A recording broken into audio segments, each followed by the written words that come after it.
Fact 1। Africa के कुंदन जनजाति में रहने वाले हिम्बा, जो हिम्बा जनजाति है उसमें जो लेडीज़ होती हैं, वहाँ की औरतें होती हैं, एक प्रथा, वहाँ एक बिलीफ के हिसाब से नहाती हैं। वो लेडीज़ अपनी पूरी ज़िंदगी में सिर्फ अपनी शादी के दिन ही नहाती हैं। बट ऐसा क्यों? इसका क्या रीज़न है? असल में क्या है कि हिम्बा जनजाति जो हैं, वहाँ की जो औरतें हैं, वो एक स्पेशल पेस्ट यूज़ करती हैं एंड वो पेस्ट इनकी बॉडी के जम्स को पूरी तरह मार देते हैं। एंड इससे क्या होता है कि बॉडी गंदी भी नहीं होती और इनका जो मान्यता है, जो ऑफकोर्स उस जहाँ के रहने वाले सब लोग मान्यता की रिस्पेक्ट करते हैं, उन लोगों का काम भी हो जाता है।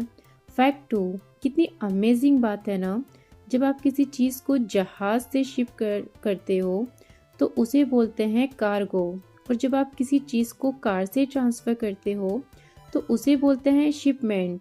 कार वाले में शिप वर्ड एंड शिप से जब ट्रांसफ़र करते हैं तो उसमें कार्गो आता है। कितनी अजीब बात है ना। वीडियो आपको कैसा लगा कमेंट्स में ज़रूर से बताइएगा और चैनल को सब्सक्राइब कीजिएगा।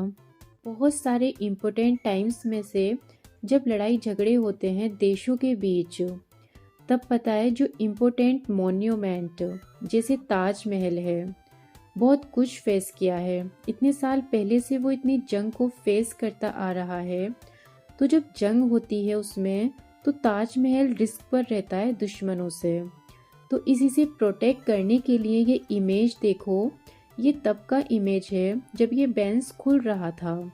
ये जो बेंस है ना, इसे ये पूरा ताजमहल को कवर कर दिया था ताकि ऊपर से जहाज से दुश्मन उस पर कोई हमला न कर दें। और ऐसा कहा जाता है कि पूरे ताजमहल को ही कवर कर दिया जाता है। और ये खुलने का पिक है, इसलिए आप इसमें देख पा रहे हो जो सिर्फ ऊपर वाला जो है टॉम शेप का, बस उसको कवर किया है। बट ऐसा होता था ताजमहल के साथ, उसको बेचने के लिए, उसको कैमोफ्लेज की तरह उसको गायब कर देने के लिए उसको कवर कर दिया जाता था। आपको फैक्ट्स कैसा लगा कमेंट्स में ज़रूर से बताइएगा। वीडियो को लाइक और शेयर कीजिएगा, चैनल को सब्सक्राइब कीजिएगा। आइलैंड हवा में नहीं तैर रहा, बल्कि ये आइलैंड अमेरिका की सिटी अलास्का में मौजूद है, जो कि आसमान से देखने पर हवा में तैरता हुआ लगता है। नेचर वाकई में बहुत ज़्यादा अमेजिंग है। ब्रुनेई देश दुनिया का सबसे अमीर देशों में से एक है।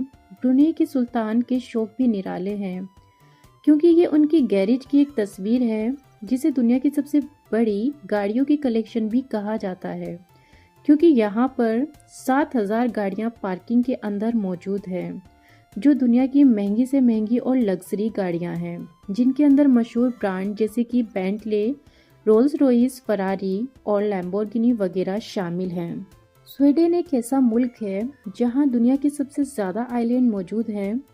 एक अंदाज़ा के मुताबिक ये 22,800 के लगभग हैं, जिनमें से सिर्फ 1,000 पर ही इंसान रहते हैं और बाकी सब की सब वीरान पड़ी हुई हैं। आपको वीडियो कैसा लगा कमेंट सेक्शन में ज़रूर से बताइएगा। वीडियो को लाइक और शेयर कीजिएगा, चैनल को सब्सक्राइब कीजिएगा। Thank you for watching my video. Internet पर एक वीडियो बहुत ही तेज़ी से वायरल हो रही थी, जिसको अमिताभ बच्चन जी ने रीट्वीट भी किया था, और उसमें ये क्लेम किया जा रहा था कि नासा ने एक ऐसी मशीन निकाली है जिसे बारिश हो सकती है, रेन मेकिंग मशीन।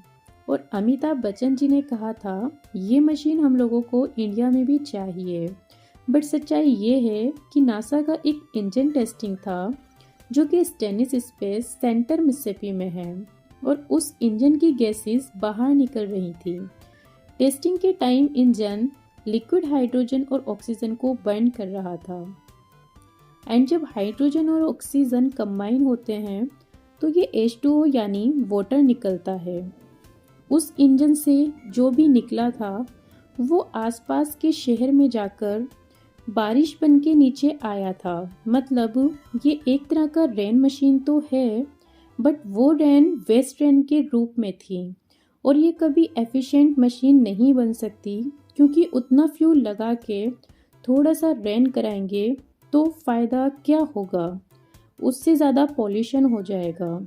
ये टेक्निकली रेन मेकिंग मशीन नहीं है, बट रैन पैदा ज़रूर कर देती है। वीडियो आपको कैसा लगा कमेंट सेक्शन में ज़रूर से बताइएगा। वीडियो को लाइक और शेयर कीजिएगा और प्लीज़ चैनल को सब्सक्राइब कीजिएगा। Thank you for watching my video. एक समय में टर्की में कॉफ़ी की दीवानगी इस कदर थी कि 16वीं शताब्दी में इस देश में कानून बनाया गया था कि जिसके अनुसार यदि कोई पति अपनी पत्नी को उसकी मर्जी के अनुसार कॉफ़ी उपलब्ध न करवाए तो पत्नी अपने पति से तलाक भी ले सकती है। आपने इंडोर फार्मिंग के बारे में तो ज़रूर से सुना ही होगा, लेकिन क्या आप जानते हैं कि दुनिया का सबसे बड़ा इंडोर फार्म किस देश में है? दुनिया का सबसे बड़ा इंडोर फार्म जापान में है। आपको जानकर हैरानी होगी कि इंडोर फार्मिंग में आउटडोर फार्मिंग के मुकाबले 100 गुना ज़्यादा पैदावार होती है। साथ ही साथ इस फार्मिंग में आउटडोर फार्मिंग के मुकाबले 99% कम पानी और 40% कम बिजली की खपत होती है। इसके अलावा इंडोर फार्मिंग में फूड वेस्ट भी 80% तक कम होता है। फूड शॉर्टेज को देखते हुए जापान ये काम 2011 भूकंप और सुनामी से खराब हो चुकी बिल्डिंग्स में कर रहा है। आपको वीडियो कैसा लगा कमेंट सेक्शन में ज़रूर से बताइएगा। वीडियो को लाइक और शेयर कीजिएगा, चैनल को सब्सक्राइब कीजिएगा। दोस्तों, क्या आपने कभी नानजिंग यांगसी रिवर ब्रिज के बारे में सुना है?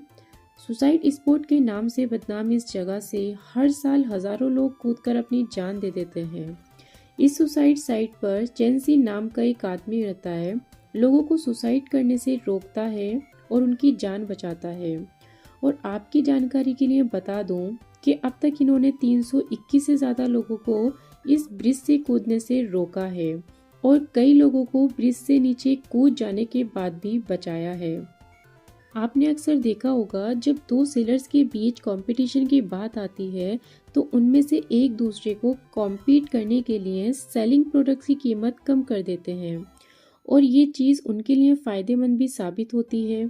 ऐसे ही एक घटना 1980 में हुई जब A&W कंपनी में 1/3 पाउंड के बहुत लोअर कॉस्ट पर बेचकर MC डोनाल्ड्स के क्वार्टर पाउंड के साथ कंपटीशन करने की कोशिश की, लेकिन उनका ये डो उल्टा पड़ गया और उनका बनाया गया ये पूरा प्लान फेल हो गया क्योंकि ज़्यादातर कस्टमर ने सोचा कि 1/4 पाउंड बर्गर 1/3 पाउंड की बर्गर की तुलना में ज़्यादा होता है। कहते हैं अगर किसी चीज़ को शिद्दत से चाहो तो वो आपको कभी ना कभी मिल ही जाती है। इस खुशी का एहसास सिर्फ उस इंसान को ही होता है जिसे वो चीज़ मिलती है। मेरी ने कनाडा के अल्बर्टा में अपने गार्डन में डायमंड की इस अंगूठी को खो दिया था जो कि उसके हस्बैंड ने गिफ्ट की थी। ये साल 2004 की बात है, लेकिन एक चमत्कार हुआ और मेरी को एक गाजर के ऊपर वो खोई हुई अंगूठी मिल गई। 13 साल बाद जब मेरी अपनी बहू के साथ गार्डन में लगी सब्जियां निकाल रही थी तो अचानक उन्हें गाजर पर लिपटी हुई अंगूठी को देख लिया। उसके बाद मेरी की खुशी का ठिकाना न रहा। शायद किस्मत इसी को कहते हैं जिसके मिलने की उम्मीद मेरी ने 13 साल पहले खो दी थी। उस चीज़ का यूं अचानक से मिल जाना किसी चमत्कार से कम नहीं था। आपको वीडियो कैसा लगा कमेंट सेक्शन में ज़रूर से बताइएगा। वीडियो को लाइक और शेयर कीजिएगा और चैनल को सब्सक्राइब कीजिएगा। Thank you for watching my video.